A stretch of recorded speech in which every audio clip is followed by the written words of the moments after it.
IPL 19వ సీజన్కు ఇంకా 2 రోజులే మిగిలింది. శనివారం నుంచి ఈ మెగా లీగ్ అభిమానులను ఎంటర్టైన్ చేయబోతోంది. ఐపీఎల్కు ఉండే క్రేజ్ గురించి ప్రత్యేకంగా చెప్పనవసరం లేదు. సమ్మర్ సీజన్లో క్రికెట్ ఫ్యాన్స్కు ఫుల్ టైం పాస్. అయితే 2026 సీజన్ ప్రారంభానికి ముందే వివాదాలు మొదలయ్యాయి. మార్చి 28న Royal Challengers Bengaluru, Sunrisers Hyderabad మధ్య జరగనున్న తొలి మ్యాచ్ కోసం క్రికెట్ అభిమానులు ఎంతో ఆతృతగా వెయిట్ చేస్తున్నారు. ఈ ప్రారంభ మ్యాచ్ టికెట్ల బుకింగ్ మొదలైన కొద్ది నిమిషాల్లోనే ముగిసిపోవడంతో క్రికెట్ ఫ్యాన్స్ ఆందోళన వ్యక్తం చేస్తున్నారు.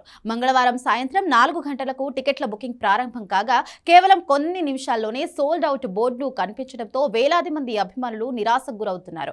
ఈ క్రమంలో టికెటింగ్ ప్రక్రియలో పారదర్శకత లేదని, బ్లాక్ మార్కెటింగ్ జరుగుతుందని సోషల్ మీడియా వేదికగా విమర్శలు వెల్లువెత్తుతున్నాయి. టికెట్లు బుక్ చేసుకోవడానికి సిద్ధంగా ఉన్న అభిమానులు బుకింగ్ పోర్టల్ తెరిచి మొదటి నిమిషంలోనే టికెట్లు అయిపోవడంతో అనుమానాలు వ్యక్తం చేస్తున్నారు. సోషల్ మీడియాలో నెటిజన్లు తమ ఆవేదనను పంచుకుంటున్నారు. చాలా మంది వినియోగదారులు 4 గంటలకే వెబ్సైట్ క్రాష్ అవ్వడం లేదా సీట్లు అందుబాటులో లేవని చూపించడం పట్ల మండిపడుతున్నారు. కొందరు ఫ్యాన్స్ పేమెంట్ విండో వరకు వెళ్లినప్పటికీ పేమెంట్ పూర్తి కాకముందే టికెట్లు అయిపోయాయని మెసేజ్ రావడంతో అభిమానులు మండిపడుతున్నారు. సాధారణ ప్రజలకు టికెట్లు దొరకకపోవడానికి ప్రధాన కారణం బ్లాక్ మార్కెటింగ్ అని నెటిజన్లు ఆరోపిస్తున్నారు.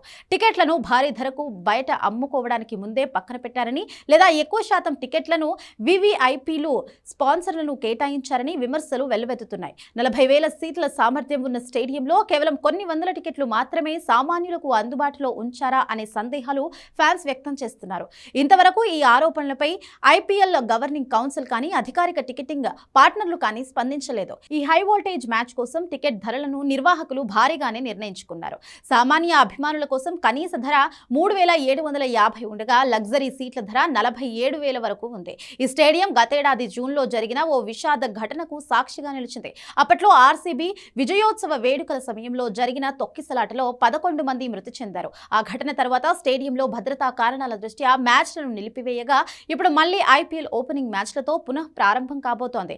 మృతి చెందిన ఆ 11 మంది గుర్తుగా ఆర్సీబీ యాజమాన్యం ప్రతి హోమ్ మ్యాచ్లో 11 సీట్లను రిజర్వ్ చేయాలని నిర్ణయించింది.